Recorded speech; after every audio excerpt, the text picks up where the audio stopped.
Hey y'all, and welcome back to my channel. That's intro music, intro music, intro music, doodly-doo-doo. Hello! So I've decided to start a new series on my channel called Craft and Cocktail, in which I make a craft that I find that I want to make in my life, and then I make a coordinating themed cocktail. And because it is fall now, it's past Labor Day, it's not officially fall, because fall starts on what, 21st, 22nd-ish? I believe that fall starts after Labor Day. So we're gonna make a fall craft.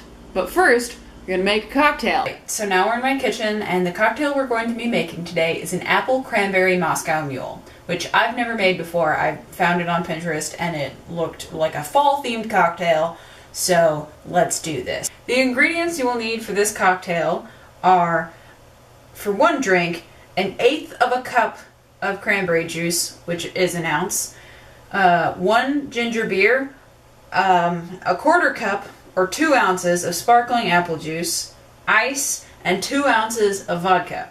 So, now let's make a cocktail.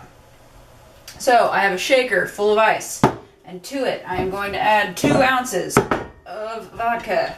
I chose vodka because it is an acceptable type of vodka for me, because I always put vodka in cocktails. I never drink it straight, so it doesn't matter if it tastes terrible. But vodka, for a cheap vodka, it does not taste that bad. So we've got 2 shots of vodka. Nope, not 2 shots of vodka, because 2 shots is 3 ounces. I have 2 ounces. Learn mixology, kids. But only if you're 21. And now, I'm going to reference my recipe again.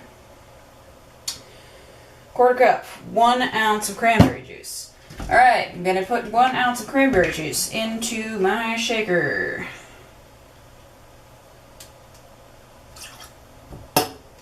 So, I'm going to put the lid on the shaker and start shaking.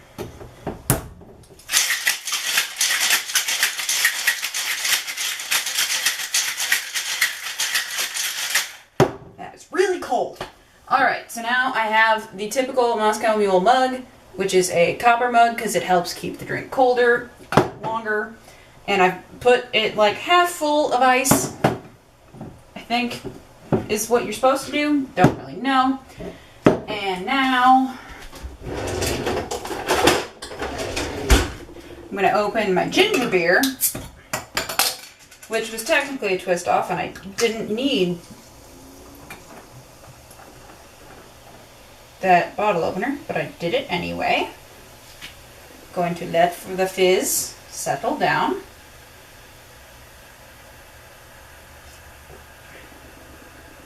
Alright. There's not going to be enough room in my mug for this, but we're going to do it anyway. Yep. Okay. So I'm now recognizing, after putting the entire ginger beer in this mug, that I don't have enough room, so I'm going to take some ice out, because the copper, as a good metal conductor, should be able to hold the cool for long enough. After removing all of the ice from the mug, I now have room for all the rest of my ingredients. So now I'm going to pour in my shake fun mess, if I can get my shaker open. You know it's a great time when you have to jam your cocktail shaker open with a butter knife.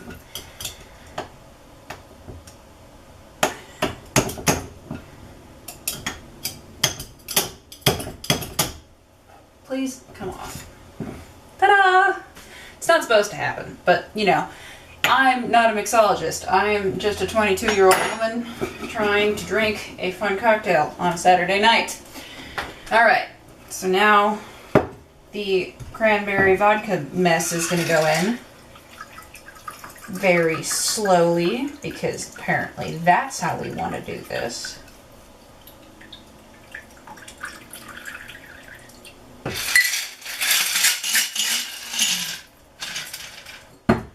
And now we're going to add the 1/4 cup of, here it is. Oh, yeah. Add the 1/4 cup of Martinelli's. Sparkling apple juice is the ingredient, but I chose the brand Martinelli's because that's my Thanksgiving tradition. When I was a kid, let's drink this stuff. This mug is full-ish to the brim.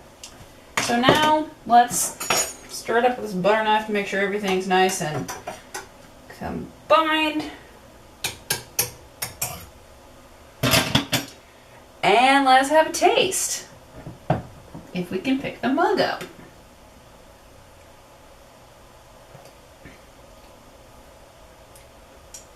I mean, kind of just tastes like ginger beer.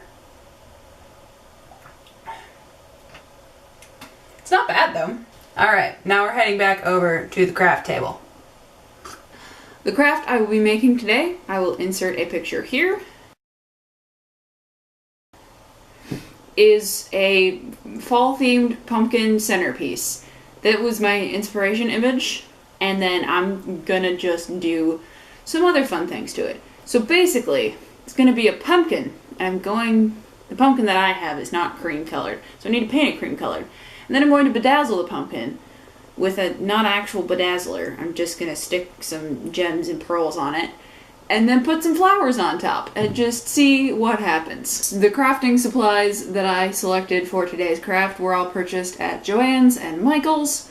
I have a pumpkin, obviously, that I'm going to paint with this ivory-ish off-white paint, spongy brushes, some tacky glue, a foam thing to put on. I'm gonna take the stem off of the pumpkin, put the foamy thing on, which I'm going to either attach with the glue, or I have some floral tape because I didn't really know what was going to happen. Got some scissors, a myriad of flowers and sparkly leaves, my drink obviously, and then a myriad of gems with which I will bedazzle the pumpkin. So the first step, I'm thinking, is take the stem off that pumpkin and paint it, which then I will have to let it dry. And it might take a few coats, so we're going to find out. And we're going to record as much of it as possible and then speed it up so that you don't actually have to watch paint dry, because that's boring as crap. Alright, so the first thing I'm going to do is remove this stem from this pumpkin. I have laid out a trash bag to protect my coffee table. And we're just going to see how this goes. If the scissors don't work, I will grab my box cutter and we'll just figure it out as we go along. Slash, it might just like pop out. Oh, it will just pop out. Oh, yes. God bless. Not having to cut things off is my favorite. That was just like hot glued on. That's fun. Alright. So now that we have that stem off, I'm going to paint the pumpkin. I have a little throwaway plastic plate here because I can't find my paint trays. We're just going to put a lot of paint on here. Got, I don't know, a healthy amount of paint on there. We're just going to see what it takes to paint this pumpkin. I'm probably, hold on. So, on the top of my pumpkin, you can see this like dark spot. I'm going to avoid painting that for the most part, because I think my flower foam holder thing will cover it. I'll probably paint under it a little bit, but like not that much. So that will save me from, say, having to paint so much, and also will give me a place to hold this thing. Maybe I should put the stem back on. Change of plans. I put the stem back in the pumpkin so that I can have a handle to turn it upside down and hold it and paint all of the edges that I need. But now we're going to take Foam Spongy Boy and put it in the paint and get it going. And this is, oh yes. Lesson learned immediately, don't swipe it, just dab it on. It's gonna go so much faster.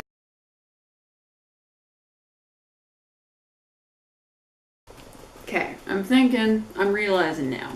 For this first coat, I'm gonna dab it on. And then for the second coat, to get a nice texture, I'll like take the time to brush it on. And cut to the pumpkin being finished and dry and stuff. So now we have a pumpkin that, since I last checked in with you, has been painted twice. I also decided to cover it in a layer of Mod Podge so that it is encased in Mod Podge and does not flake off. I chose the matte coat because that's what I had in my apartment. And I have put this dome on top, and I used the tacky glue, and it is working enough, but I'm waiting for it to dry and I'm getting impatient. For frame of reference, it has been an hour and 45 minutes since I started painting, so it's been a bit of time and I'm getting impatient. I want to go to bed.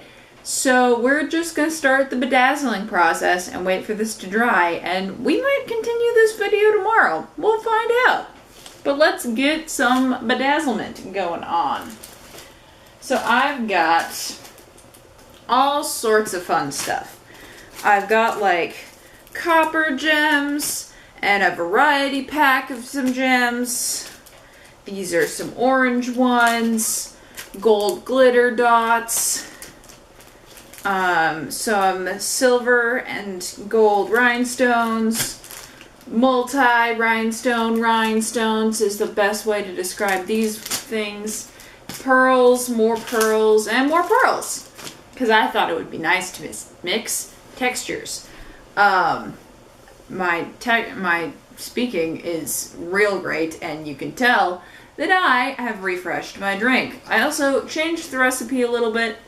So instead of the original recipe, this is 4 ounces of ginger beer, 4 ounces of sparkling cider, 2 ounces of cranberry juice, and 4 ounces of vodka. And in my opinion, one, it fit in the glass a lot better because now I have ice in it, and it tastes a lot better.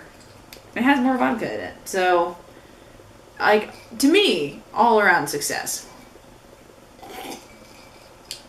So, while we wait for this glue to dry, we're gonna add some bedazzling.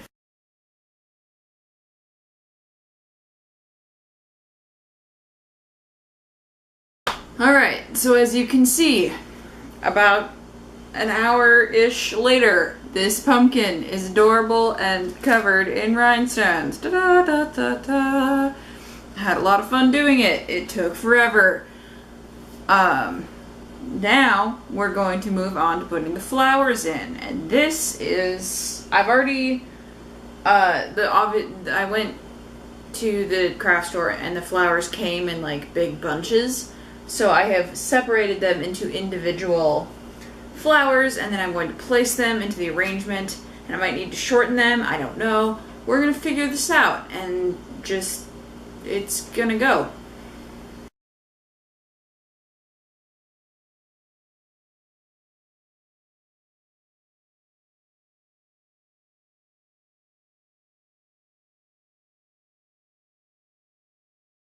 After many hours of trials and tribulations, I have my adorable fall-themed floral pumpkin centerpiece. And I'm so proud. It's very, very cute. Is it my Pinterest vision?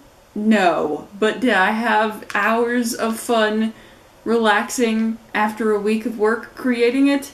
Yes. So I highly encourage you in your life to take time to just, like, find a ridiculous craft, get all of the supplies, and just have way too many hours of fun making it. Here, we'll do a 360-degree rotation. My floral arrangement skills are not the best.